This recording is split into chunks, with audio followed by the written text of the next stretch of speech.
បាទសួស្តីបងប្អូនអរគ្នាបាទសម្រាប់វីដេអូមួយនេះខ្ញុំធ្វើការបង្ហាញពីរបៀបនៃការភ្ជាប់កាមេរ៉ា ICC ជាមួយនឹង Wi-Fi បាទជាដំបូងបាទយើងធ្វើការដុតភ្លើងសិនមកបាទ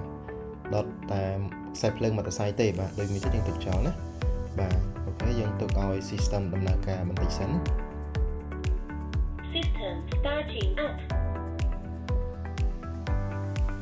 បាទនៅពេលដែល system ដំណើរការរួចយើងធ្វើការបាទចូលភ្ជាប់តែម្ដងបាទមុននឹងយើងចូលភ្ជាប់យើងត្រូវបាទភ្ជាប់ Wi-Fi បើក Bluetooth ឲ្យហើយសិនណាបាទពីរហ្នឹងសំខាន់ណាស់បាទបន្ទាប់មកយើងចូលកម្មវិធីរបស់យើងបាទ app ICC នេះបាទយើងចូលមកបាទយើងចុចលើ message download ឲ្យនឹងក៏បានឬក៏យើងចុចសញ្ញាបូកបាទរួចហើយយើងរើសយកពាក្យ add device ណាបាទ add device ណាបាទយើងឃើញមានកាមេរ៉ា load មកដូចគ្នាណាយើងចុចលើវាមកបាទដល់ចំណុចនេះយើងបំពេញ password Wi-Fi ណាបាទបំពេញឲ្យត្រឹមត្រូវណាបាទ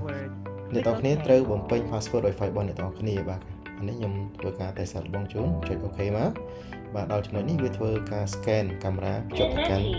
បាទអ៊ីនធឺណិតបាទយើងធ្វើការរងចាំបន្តិចសិនបាទ Connect to router successfully បាទដល់ចំណុចនេះយើងរើសយកពាក្យ complete ណាបាទរើសយកពាក្យ complete តែម្ដងមកបាទ